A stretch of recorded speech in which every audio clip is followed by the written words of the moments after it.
Alors, c'est notre invité de ce matin, vous l'avez sûrement reconnu. C'est un personnage connu parce qu'il a été 16 ans conseiller, mais maintenant il est maire de Montmagny, Rémy Langevin.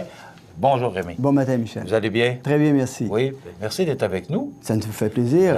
J'ai eu peur hier avec la température, mais comme on a des gens au niveau des services des travaux publics qui sont très performants, nos rues sont tellement belles ce matin, même après une bonne bordée de neige. C'est extraordinaire. On est des spécialistes de l'hiver. Le message est passé, mais ça coûte cher tout ça. Ah oui, Est-ce que c'est malheureux. Par rapport à... Parce qu'on a beaucoup de neige cette année. Oui. On sait ce que ça coûte, le déblaiement des rues. Est-ce qu'on est au-dessus, en dessous? Ou... Je ne suis pas en mesure de vous dire, mais j'ai pas eu d'informations à l'effet qu'il n'y a pas eu de petits boutons alarmistes pour dire si ça continue. Non, je pense c'est correct. Au niveau du budget, ça se porte très bien. Là, parce qu'on sait que, bon, plus il y a de précipitations, plus ça coûte cher à la ville, puis ça coûte cher. Mais vous savez, ce qui coûte cher, là, c'est quand on a de la pluie. La pluie coûte cher. Parce qu'il faut mettre beaucoup d'abrasifs, il faut mettre beaucoup de sel. Ça coûte cher. C'est sûr que le déblaiement, le ramassage de neige, ça coûte des sous aussi. Mais ça coûte moins cher juste traiter de la neige que quand on traite là, des températures variables, là, avec du dégel, du gel, parce qu'il faut aller entretenir les regards de rue, puis ça augmente les coûts. Alors moi, je pense qu'on est en bonne position. Oh. Il peut en tomber encore un peu. Pardon? Il peut en tomber encore un peu. On peut avoir encore un peu de neige. Oui. Et puis je disais, ça va être beau dans le bois, là. Ça va être extraordinaire. C'est merveilleux pour faire pratiquer des sports parce que c'est des belles journées. On prévoit vraiment des températures douces au cours de la fin de semaine. Alors, ce sont de belles températures pour ça. Monsieur le maire, on avait une nouvelle cette semaine qui disait une somme de 170 000 sera affectée à la piscine intérieure Guylaine Cloutier en 2018, 95 000 pour le remplacement de la toiture, 75 000 pour la réparation des fissures dans le bassin. On parle également de la piscine extérieure, 252 000 pour la piscine du camping Pointe-aux-Oies. On parle également de l'aréna, 145 000. C'est beaucoup de dépenses. On a vu des subventions. Oui, exactement. Alors, tous les montants que vous avez mentionnés, il faut le diviser, en fait, il faut le diviser par deux. Parce que nous, on assume 50 des coûts, et puis on a eu des subventions dans le cadre des infrastructures, de la réparation des infrastructures sportives et récréatives.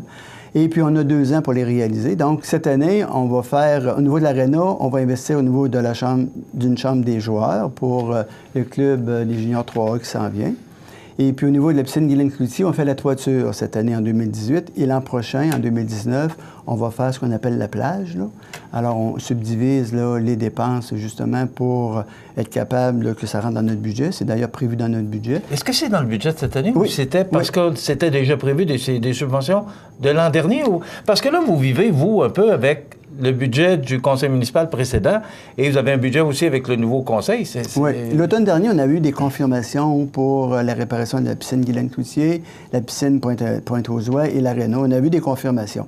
Quand on a confectionné le budget, bien, on a réparti ces subventions-là sur 2 ans pour justement partager un peu les dépenses. Même si on a des subventions, comme je l'expliquais, il faut en débourser 50 %.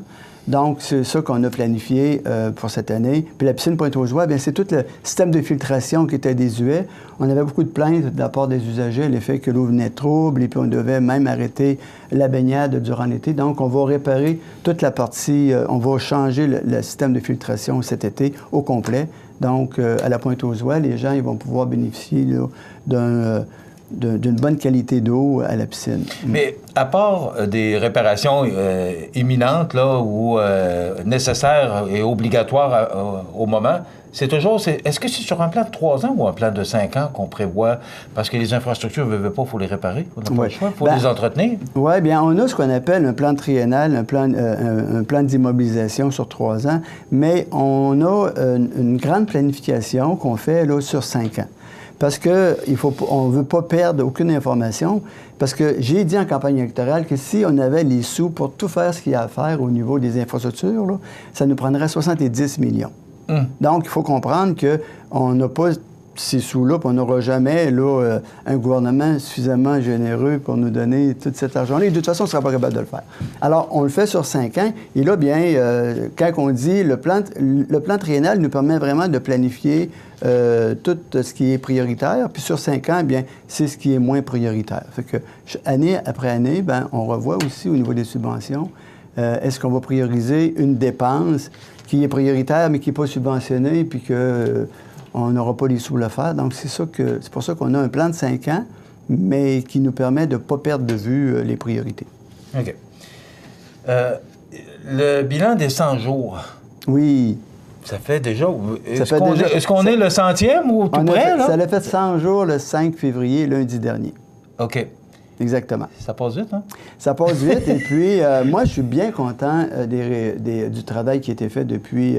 D'abord, les 100 jours, on accueillait nos nouveaux élus, on les formait, on les forme encore.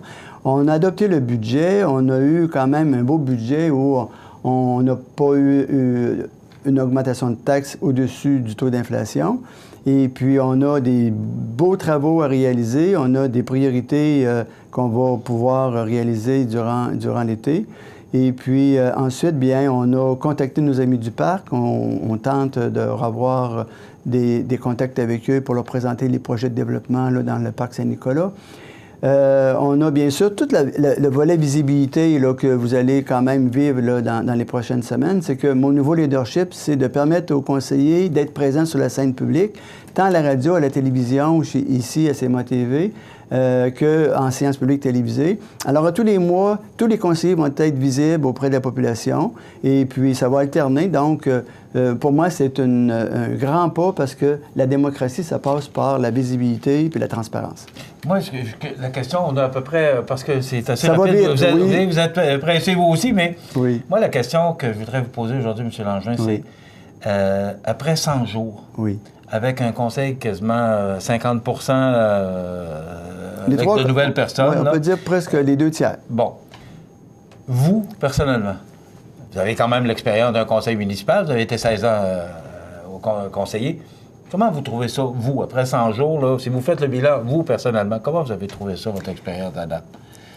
Très positif. Et puis, je suis très heureux de voir l'adhésion des membres du conseil à la nouvelle philosophie de gestion.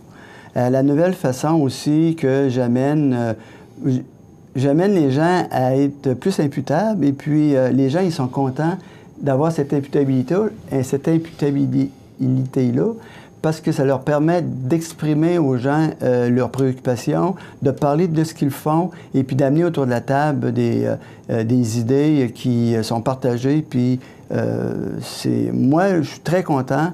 Est-ce que vous voyez ça pire, moins pire, ou parce que être assis sur la chaise d'un conseiller puis être assis sur la chaise d'un maire, c'est pas pareil? Moins pire. Moins pire? Oui, oui.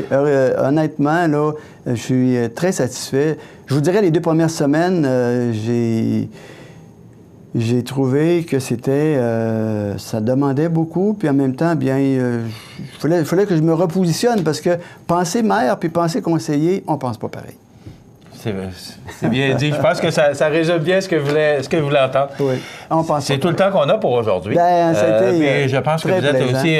vous avez un agenda assez serré. Je t'ai attendu, oui, ce matin. Alors, donc, on va vous inviter. Vous allez revenir d'ici quelques semaines. Il faudra voir la planification. Et je pense que d'ici 15 jours, on va avoir un conseiller avec nous. Oui, le 22. Le 22 février... je sais que la planification est faite avec notre adjointe administrative. Deux conseillers vont venir vous rencontrer. Je serai présent pour le premier lancement, mais je n'aurai pas une grosse intervention. Je vais laisser la place aux conseillers. Donc, l'entente, c'est le maire aux 15 jours, une fois par mois, et une fois par mois, on aura un conseiller avec nous. 2 conseillers. 2 conseillers. Oui. Bien, merci beaucoup. Merci. Je vous souhaite une belle journée. Merci à vous. Puis ça complète. Portez-vous bien.